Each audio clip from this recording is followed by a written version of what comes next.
Everyone, how are you all? I hope आप सभी अच्छे होंगे। एंड आज की वीडियो में हम लोग डिस्कस करने वाले हैं चैप्टर क्वाड्रेटिक इक्वेशंस के कुछ रिवीजन टॉपिक्स। सो टॉपिक्स के साथ कुछ क्वेश्चंस के भी डिस्कशंस होंगे। तो लेट्स स्टार्ट। ये आपके एनसीईआरटी के ही क्वेश्चंस हैं और वन बाय वन करके इसको स्टार्ट करते हैं डिस्कस करना। या एक वे में आप ये भी कह सकते हो कि रिवीजन करना कि हाँ ये क्वेश्चन बनता कैसे है। ठीक है, सो स्टार्ट करते हैं क्वेश्चन नंबर 1 से, यानी कि सबसे पहला एक्सरसाइज है ये आपका। और इस एक्सरसाइज में जितने भी क्वेश्चंस हैं, या अगर आप इस एक्सरसाइज को भी छोड़ दो तो यहाँ पर इस टाइप के क्वेश्चंस में करना क्या होता है, दैट आपको चेक करना होता है कि जो आपका गिवन इक्वेशन है वो क्वाड्रेटिक है कि नहीं। अब यहाँ पर हम लोग इतनी देर से क्वाड्रेटिक इक्वेशंस की बातें कर रहे हैं, तो आखिर में क्वाड्रेटिक इक्वेशंस का मतलब क्या होता है? क्वाड्रेटिक इक्वेशन का मतलब ये होता है कि कोई भी इक्वेशन जो कि जीरो के इक्वल हो और वो इस स्टैंडर्डाइज्ड फॉर्मेट में हो, यानी कि क्वाड्रेटिक इक्वेशन को सेटिस्फाई करने के लिए आपके पास ये कंडीशन होनी जरूरी है। क्या कंडीशन है? वो है ये है कि A square plus B X plus C, ये आपका इक्वेशन कुछ इस फॉर्मेट में रहना जरूरी है। सो हमेशा जब भी क्वेश्चन में क्वाड्रेटिक इक्वेशंस आए, आपको सबसे पहले चेक करना होगा ये। एंड एक और चीज, जब मैंने बोला कि आपको ये फॉर्मेट चेक करना होगा कि वो equation A square plus B X plus C, तो इससे अगर ज्यादा समझ में ना आया हो तो वो हम लोग अभी समझेंगे, लेकिन उसके साथ साथ एक और चीज देखनी है कि जो आपका ये फॉर्मेट है ना, सेम जो आपका इक्वेशन है उसमें भी सारी टर्म्स ऐसी ही लिखी हो। सी पहले नहीं आ सकता। अगर वो कोई कोई केसेस में आ सकते हैं, लेकिन अगर पहले आ गया और आपको उस इक्वेशन के रूट्स फाइंड करने के लिए बोल दिया गया, देन आपको उसमें दिक्कत हो जाती है। तो जब भी रूट्स वाले क्वेश्चंस होंगे, आपको यहाँ पर देखना होगा कि आपका जो है फॉर्मेट में, यानी कि एक सीक्वेंस में इस टर्म के बाद ये टर्म फिर उसके बाद ये, तब आपको रूट्स निकालने में आसानी होगी। तो अभी हो गया बहुत डिस्कशन, और उसके साथ साथ कुछ मेजर पॉइंट्स कि आपका ए जीरो के बराबर नहीं हो सकता। अब क्यों नहीं हो सकता? बिकॉज यहाँ पर अगर आप ए को जगह पर जीरो लिखोगे तो zero into x square is what? Zero. अब एक्स स्क्वायर वाला टर्म ही जीरो हो गया, तो बचा क्या आपके पास? बी एक्स प्लस सी। और बी एक्स प्लस सी यानी यहाँ पर एक्स की पावर कितनी है? कुछ नहीं है, तो हम लोग वन मानते हैं, तो वो लीनियर इक्वेशंस में आता है। क्वाड्रेटिक इक्वेशन यानी जिस इक्वेशन की हाईएस्ट पावर जाएगी एक्स वाले में टू, टू से ज्यादा बड़ी भी नहीं होनी चाहिए और ना छोटी, छोटी हो तो चलेगा उसके साथ, लेकिन उससे बड़ी नहीं होनी चाहिए। ठीक है, तो वो हम लोग क्वेश्चन में भी डील कर लेंगे। सबसे पहले आपको ये इक्वेशन दी हुई है, तो आपको सिंपली इसको सॉल्व करना है। एक्स प्लस वन का होल स्क्वायर आपको इसको एक्सपैंड करना है ए प्लस बी का होल स्क्वायर वाले फॉर्मूले पे, यानी कि ए स्क्वायर यानी एक्स स्क्वायर, वन का स्क्वायर यानी वन, और उसके बाद plus two A B, two into one into X that is two X. अब सिंपली इसको मल्टीप्लाई करना है, तो इधर आप मल्टीप्लाई करोगे तो ये आएगा। अब उसके बाद आप इसको टू एक्स में कॉमन, कॉमन नहीं, यहाँ पर आप इसको अगर इस साइड लेकर आओगे तो ये प्लस टू एक्स है, और यहाँ भी प्लस टू एक्स है, तो ये ऐड नहीं होगा। ये कई बार हम लोग जल्दी में गड़बड़ी कर देते हैं कि यहाँ पर टू एक्स भी लिखा और यहाँ पर भी टू एक्स लिखा, दोनों प्लस में है, तो उसको एक साइड में लाकर हम लोग ऐड कर देते हैं। वैसा होता नहीं है। अगर आपका दोनों साइड सेम है, दोनों इक्वेशन यानी इस तरफ भी एलएचएस में भी आरएचएस में भी, तो अगर आप उसको शिफ्ट करोगे किसी और साइड में, तो उसकी साइन का चेंज होना जरूरी है, और वो प्लस से माइनस में हो जाता है, यानी कि ये फिर जीरो हो जाएगा। बट यहाँ पे मैंने डायरेक्टली कट कर दिया है। आप चाहो तो उसको वैसे करके भी लिख सकते हो, उससे आपको क्लैरिटी होगी कि हाँ क्वेश्चन में ऐसा करना था। So this was all about it. ये थोड़ा सोल्यूशन पार्ट का मैंने बताया। अब आपने इसको सॉल्व किया, ऐड किया, उसके बाद फाइनल जो आपकी इक्वेशन है ये एक्स स्क्वायर प्लस सेवन।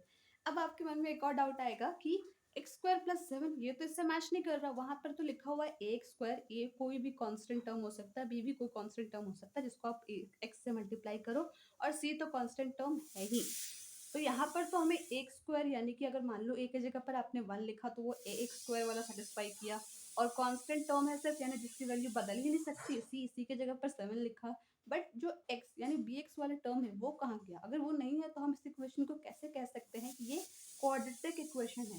तो यहाँ पर आपको बस कुछ बातें याद रखनी होंगी, जैसे कि क्वाड्रेटिक इक्वेशन में आपके पास ये होना जरूरी है, यानी कि ये एक्स स्क्वायर एक्स का पावर टू, ये वाला टर्म होना बहुत जरूरी है। इसके साथ चाहे तो आप सिर्फ एक्स वाला रखो, मीन्स कभी कोई क्वेश्चन में सॉल्व करने पर मान लो बस इतना ही है, तब भी वो आपका क्वाड्रेटिक होगा। सिंपली इससे कंक्लूजन निकल कर यही आता है कि जो आपका एक्स स्क्वायर वाला टर्म है वो रहना चाहिए। तो इसलिए हमने इसको लिख दिया क्वाड्रेटिक इक्वेशन। नाउ इसमें आता है इस वाले क्वेश्चन में, यहाँ पर थोड़ा समझना है लीनियर इक्वेशन के टर्म्स में। तो आपने इसको सॉल्व किया, अगर ये वाली मल्टीप्लाई आपको नहीं आती है, इसमें दिक्कत होता है, तो इसके बारे में भी थोड़ा सा डिस्कस कर लेते हैं वो कैसे करते हैं। देखो सबसे पहले आपका यहाँ पर x minus two into x plus one है। कोई भी नंबर रहे या कोई भी वेरिएबल रहे, सबसे पहले चीज करनी होती है कि जब भी यहाँ पर जो आपका पहला टर्म है x, तो पहले वाले टर्म से इस पूरे ब्रैकेट को 1/1 मल्टीप्लाई करना है। तो ऐसा नहीं कि आपने x से डायरेक्ट दोनों को मल्टीप्लाई कर दिया एक साथ, वैसे नहीं। पहले x को x से करो x स्क्वायर, फिर बचा क्या इसमें +1, साइन भी मैटर रखता है। x के साथ फिर +1 करोगे तो वो प्लस x आएगा। अब उसके बाद इधर -2 बचा। अब जो बचा है उसको वापस से इस पूरे ब्रैकेट में मल्टीप्लाई करना है, इस वाले टर्म को इन ब्रैकेट वाले टर्म से। तो -2 को अगर आप x से मल्टीप्लाई करोगे तो वो -2x आएगा। फिर -2 और +1 का मल्टीप्लाई करोगे तो -2 आएगा। तो ऐसा सीक्वेंस रखना है कि पहले इसको से इस दोनों को मल्टीप्लाई करना है 1/1, देन इससे इन दोनों को मल्टीप्लाई करना है 1/1। फिर सॉल्व करने के बाद जो एक्स स्क्वायर डायरेक्टली कटा है ना, आप इस साइड पे लेकर आ सकते हो। थोड़ा प्रेजेंस ऑफ माइंड रखना है उस टाइम कि यहाँ पर एक्स स्क्वायर 2x² नहीं करना है। ये बहुत ही कॉमन मिस्टेक होती है, इसलिए ध्यान रखना है साइंस का भी कि कहाँ पर क्या साइन है और उसके अकॉर्डिंग हम क्या पुट कर रहे हैं। तो इससे आपका ये कुछ इक्वेशन आया 3x - 1 = 0। तो यहाँ पर जैसे क्वाड्रेटिक इक्वेशन में क्या बताया गया था कि आपका एक स्क्वायर वाला फॉर्मेट होना ज़रूरी ही ज़रूरी है, लेकिन वहाँ पर यहाँ पर तो वो नहीं है। यहाँ पर ये लीनियर यानी एक्स वाला टर्म है और ये कांस्टेंट टर्म भी है, लेकिन x⁻² वो टर्म है ही नहीं, तो इसलिए हम इसको क्वाड्रेटिक नहीं कहेंगे। आपके पास वो टर्म होना ज़रूरी है, जैसे इस केस में है, तो इसलिए हमने इसको कह दिया। ना एक और केस आता है जहाँ पर आपका x³ आ जाएगा। अभी तक हमने देख लिया कि अगर आपका x⁻² नहीं है उस इक्वेशन में तो उसको हम लोग क्वाड्रेटिक नहीं कहेंगे, लेकिन अपने इस क्वेश्चन को सॉल्व किया और यहाँ पर x⁻³ आ गई है ना। तो इस वाले क्वेश्चंस के लिए प्लीज a+b का होल क्यूब वाला थोड़ा फॉर्मूला आप याद करके जाना। एंड यहाँ पर जैसे मैं बता रही थी कि x⁻³ और उसके बाद आपका 6x² है, -x² या प्लस जो भी रहे उससे कोई फर्क नहीं पड़ेगा।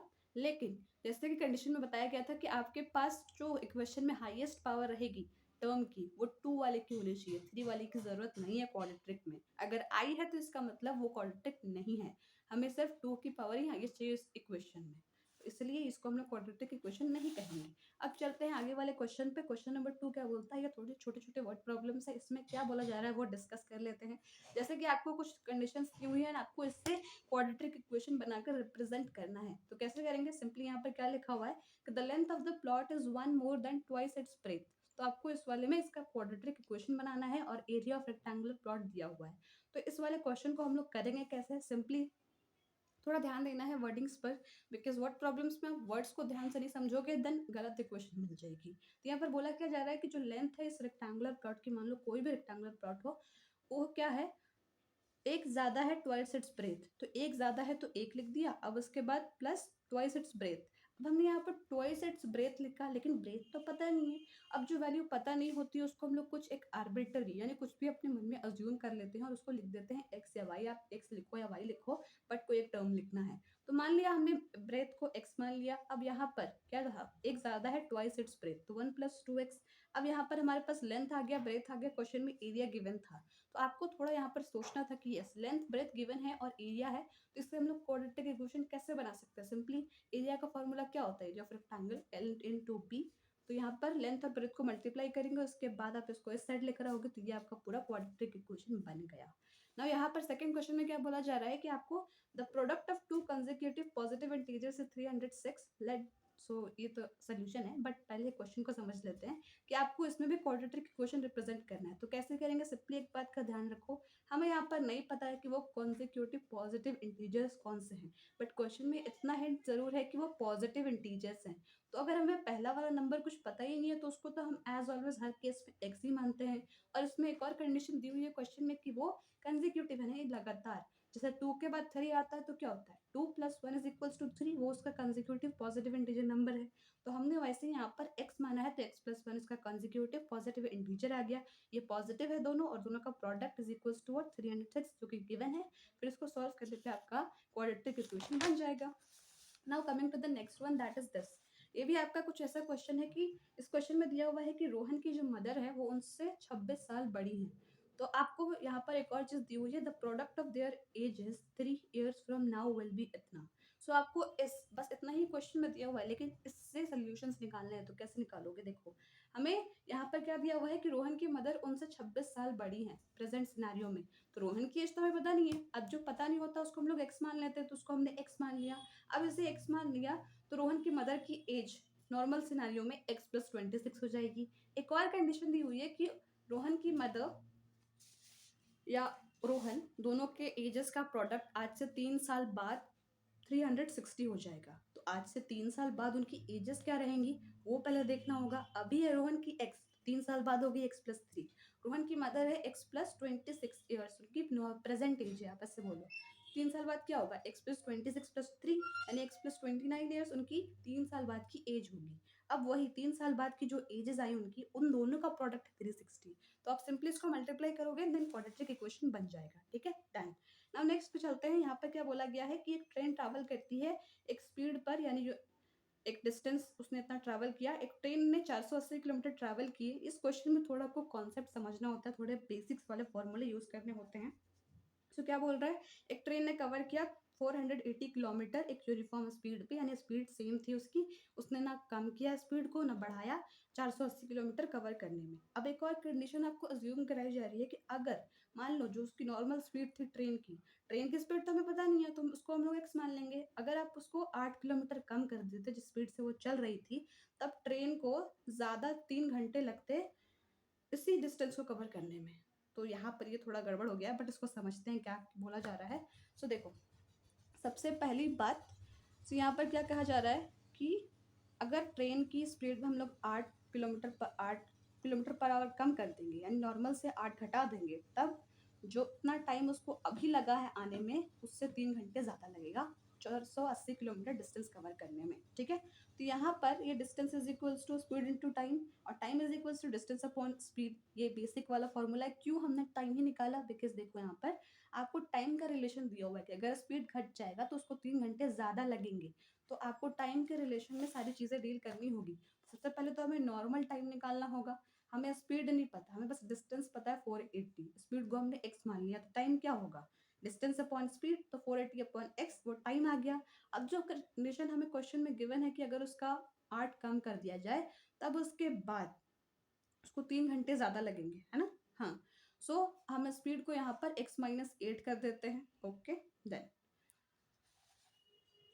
अब उसके बाद यहाँ पर आपको ये वाली स्पीड मिल गई। आप चाहो तो इस क्वेश्चन में एक और चीज़ कर सकते हो जो कि यहाँ मेंशन नहीं है, वो मैं बता देती हूँ। एंड दैट इज दिस कि आपको नॉर्मल टाइमिंग दी हुई है, ठीक है ना, नॉर्मल टाइमिंग में वो पहुँच गई। अगर आप स्पीड कम कर दोगे तो 3 घंटे ज़्यादा लगेंगे, है ना। तो आपका जो नॉर्मल वाला टाइमिंग आ गया ये, और अगर आप 3 स्पीड घटा दोगे तो यहाँ पर x की जगह पर x-8 आ जाएगा। तो 480 upon x-8 minus 480 upon x is equals to 3 hours, because इन दोनों के टाइम का डिफरेंस ही तो वो 3 घंटे ज़्यादा लेगा ना। तो यहाँ पर ये थोड़ा समझना होगा कि अगर 8 घंटे कम कर दिया है ना, सॉरी उल्टा बोल दिया मैंने, सॉरी सॉरी सॉरी, ये आपका इसने एक तय टाइम पर कवर किया, और अगर इसकी स्पीड 8 घंटे कम हो जाती है तो वो 3 घंटे ज़्यादा लेगा, तो ज़्यादा स्पीड इसकी होगी।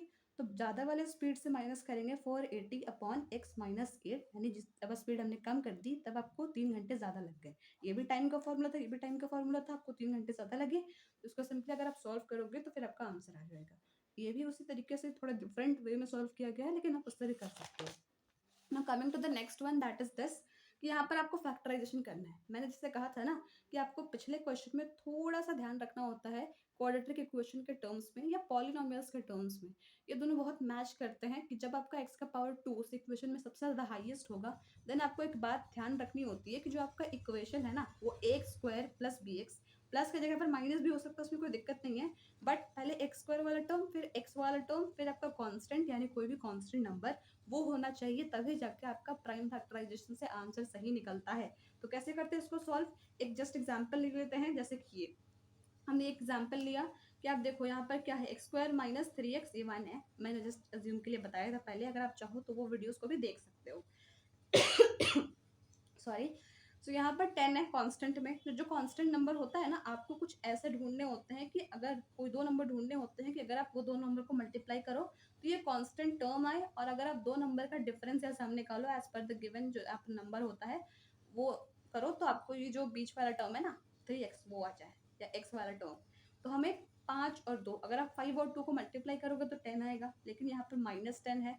तो इट मीन्स क्या कि जो आपका -10 कब आता है, जब आपको दो नंबर को मल्टीप्लाई कर रहे हो और आंसर माइनस आ रहा है। इट मीन्स व्हाट कि आपका कोई एक नंबर चाहे तो -5 इंटू 2 होगा इज इक्वल्स टू -10। अब यहाँ पर एक और चीज़ होती है, आपको देखना होता है कि आपका ये जो x वाला टर्म है वो किस साइन के साथ है, -3।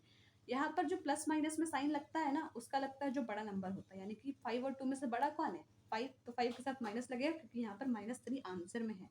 तो उसके बाद आप सिंपली इसको कॉमन लोगे, फिर आपका आंसर आ जाएगा। इसको 0 के इक्वल इक्वेट करोगे तो आपके ज़ीरोज़ आ जाएँगे।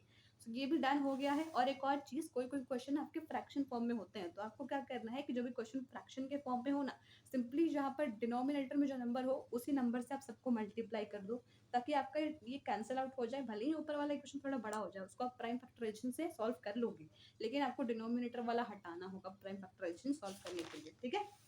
Now coming to the next one, अब जल्दी से इसको कर लेते हैं। यहाँ पर आपको बताना है कि find two numbers whose some is 27 and product is 182। तो इसको कैसे करेंगे, सिंपली इधर देखना है कि आपको बताना है दो नंबर्स जिनका सम, तो दो नंबर्स का सम है 27। तो मान लो दो नंबर्स में से कोई नहीं पता है, तो हम हमेशा क्या मानते हैं, पहले वाले को x मान लेते हैं और दूसरे वाले को, इस केस में क्या मानेंगे, दो नंबर का सम 27 है, उसमें से हमने एक को x माना है, तो दूसरा 27 माइनस x। अब इन दोनों का प्रोडक्ट सिंपली 182 है। जिसको फिर आप क्वाड्रेटिक इक्वेशन बना के सॉल्व करोगे। यहाँ पर सिंपली प्राइम फैक्टराइजेशन है, तो वो आपको करना है, ठीक है। Now find to consecutive positive integers whose sum of whose squares is 365। तो इसका मतलब क्या हुआ कि आपको, जैसे हमने पिछले क्वेश्चन सॉल्व किया था ना, कि दो कंसेक्यूटिव पॉजिटिव इंटीजर, यहाँ पर दो कंसेक्यूटिव पॉजिटिव इंटीजर्स के स्क्वायर यानी X square plus x plus one का स्क्वायर, वहाँ हमने एक्स और एक्स प्लस वन लिया था, यहाँ पर इनका स्क्वायर्स लेना है और उसका स्क्वायर अगर आप ऐड करोगे तो 365 के बराबर होगा। देन सॉल्व करने पर आपको मिल जाएगा आपका सोल्यूशन, वो आपका पार्ट है। अब चलते हैं आगे। यहाँ पर दिया हुआ है कि क्वेश्चन पढ़ लेते हैं पहले कि the altitude of a right triangle is 7 centimetre less than its base, if the hypotenuse is 13 centimetre find the other two. ठीक है, तो यहाँ पर क्या बोला जा रहा है, एल्टीट्यूड यानी जो परपेंडिकुलर साइड होता है वो 7 सेंटीमीटर कम है अपने बेस से। एल्टीट्यूड हमेशा शॉर्टेस्ट डिस्टेंस होता है एक राइट ट्रायंगल में, ये याद रखना, ठीक है। सो बीसी जो आपका बेस हो गया एक राइट ट्रायंगल में, तो बेस को हमें कुछ नहीं पता वो क्या है, तो एज ऑलवेज एक्स मानेंगे। अब एल्टीट्यूड बेस से 7 कम है तो एक्स माइनस 7। आपको यहाँ पर हाइपोटेनस दिया हुआ है 13 सेंटीमीटर। तो एक बहुत ही बेसिक सा फॉर्मूला जो कि हम बचपन से पढ़ते आ रहे हैं, दैट इज पाइथागोरस थ्योरम, वो यूज करेंगे कि P square plus B square is equals to H square. तो पी यानी परपेंडिकुलर एल्टीट्यूड की value plus B X base की वैल्यू, यहाँ पर हाइपोटेनस की वैल्यू, सबको स्क्वायर करेंगे, सॉल्व करेंगे, क्वाड्रेटिक इक्वेशन बनेगा एंड देन अपना आंसर पा लेंगे, ठीक है। अब ये क्वेश्चन कैसे करेंगे, ये क्वेश्चन आपका होमवर्क रहेगा, सो प्लीज फॉर ट्राई करना क्वेश्चन नंबर 6। सारे क्वेश्चंस तो डिस्कस नहीं हो सकते ना अभी, बिकॉज हम यहाँ पर थोड़ा रिवीजन टाइप कर रहे हैं। अगर दिक्कत है तो आप वीडियोस को भी जाकर देख सकते हो, मैंने बताया वीडियोस में। अभी यहाँ पर वन शॉट में डन कर लेते हैं इसे। Now coming to the next one. अब हमने अभी तक प्राइम फैक्टराइजेशन से रूट्स निकाले। रूट्स मीन्स क्या, अगर आप उस एक्स की वैल्यू को यहाँ पुट करते हो उस इक्वेशन में, मान लो इस इक्वेशन की कोई रूट्स आए, है ना, तो रूट्स के आप इसमें पुट करोगे तो इस पूरी इक्वेशन की वैल्यू 0 के बराबर हो जाएगी, इसलिए हम इसको रूट्स बोलते हैं। तो अब इसको फाइंड करने के लिए भी कुछ तरीके आए। मान लो सारे के प्राइम फैक्टराइजेशन से नहीं निकलते हैं। अब हर कोई नंबर का आप कोई दो प्रोडक्ट ढूंढ नहीं सकते हो, मतलब कोई कोई नंबर इतना डिफरेंट होते हैं, जैसे 7 नहीं 6, 3 to 6, ठीक है। 306 ये तो होगा, लेकिन कुछ कुछ इक्वेशंस ऐसे होते हैं जिनका आप रूट्स प्राइम फैक्टराइजेशन से नहीं निकाल सकते, इसलिए यहाँ पर हमने ये इक्वेशन, ये एक फॉर्मूला होता है रूट्स निकालने का। और ये फॉर्मूला क्या होता है आप मुझे कमेंट्स में बताना। ये एक आइडेंटिफाई किया, यानी कि सबसे पहले आपको डी निकालना होगा, that D is equals to B square minus 4ac। Then उसके बाद आप अल्फा बीटा निकालोगे, अल्फा बीटा का फॉर्मूला ये होता है, और आपको अपने रूट्स मिल जाएंगे। तो हमने ये समझा कि डी निकालना होगा। D is equals to what, B square minus 4ac। B कौन होगा, जो अभी हमने पढ़ा ना, X square plus B X minus minus not plus C. यहाँ पर आपको साइन के अलोंग इस क्वेश्चन इक्वेशन में ए बी सी के वैल्यूज को पुट करना है, आप डी निकालोगे। फिर ये अल्फा रूट 1, ये बीटा रूट 2 होता है, तो यहाँ पर minus B plus root D जो आया है 25, तो 25 का रूट क्या होता है, 5 होता है।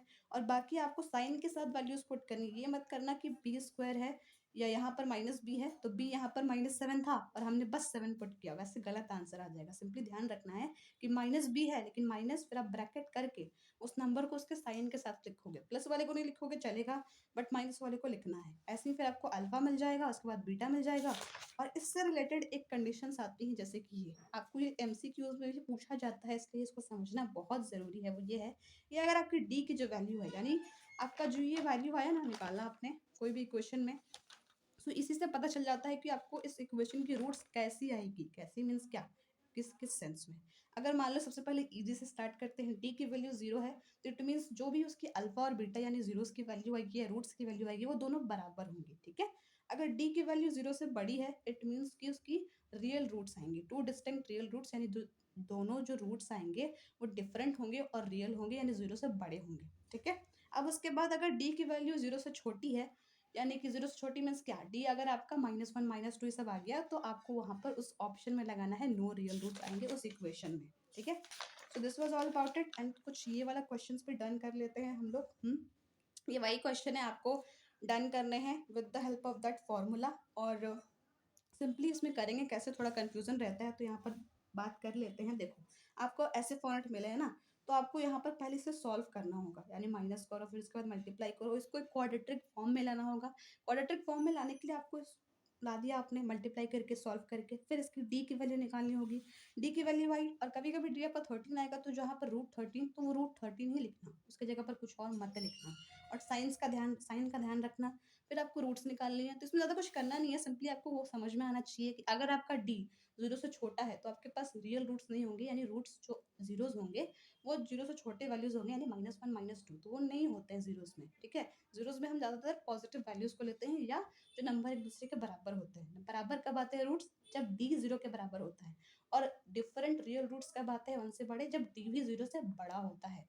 तो ये कुछ कंडीशंस आपको याद होनी बहुत ही ज़्यादा ज़रूरी है, क्योंकि इससे एमसीक्यूज में क्वेश्चंस आते हैं और ये 3 मार्कर में भी आता है ये वाला क्वेश्चन। तो आप उसमें घबराना नहीं है, सिंपली पहले जो आपका फ्रैक्शन दिया हुआ है ना और ये देके बोला गया कि आप इसके रूट्स निकालो, तो उससे डरना नहीं है। ऐसे हमने लीनियर इक्वेशन से पढ़ा था, अगर आपने लीनियर इक्वेशंस नहीं पढ़ा है तो प्लीज़ पढ़ लो, उसके बारे में मैंने बताया है कि इस टाइप के क्वेश्चंस को कैसे सॉल्व करते हैं, ताकि आप यहाँ तक पहुँचो और यहाँ के बाद आप डी वाली फार्मूला यानी क्वाड्रेटिक फार्मूला लगाओ। मैंने आंसर ही बता दिया जो मैंने होमवर्क क्वेश्चन दिया था। सो बट फिर भी आप लिख सकते हो कमेंट्स में, ठीक है। सो आप चाहो तो उस वीडियो को भी देख सकते हो। आई विल ट्राई कि उसकी एक प्लेलिस्ट बनाकर आपको डिस्क्रिप्शन बॉक्स में दे दी जाए, जहाँ पर चैप्टर के थोड़े रिविजन्स बताए आपको, है ना। सो वो कर लेना एंड देन उसके बाद आपको सिंपली इसको सॉल्व करना है, डी की वैल्यू निकालनी है, फिर अल्फा और बीटा निकालना है।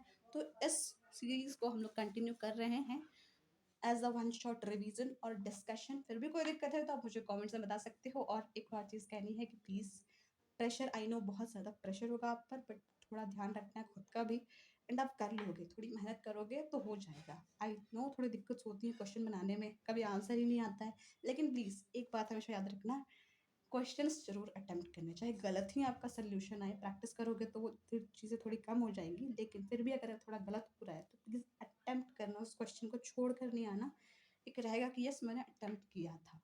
और मैंने वही गिविंग योर एग्जाम्स देन हमेशा एक बात याद रखनी है कि हो जाएगा। अगर मैं लिखने आई हूँ या लिखने आया हूँ एग्ज़ाम में तो ये लिख कर ही जाऊँगी और अपना बेस्ट देकर जाना है, बाकी जो होगा सब देखा जाएगा। So that's simple about it. I hope you like it. Thank you so much. मिलते हैं जल्दी।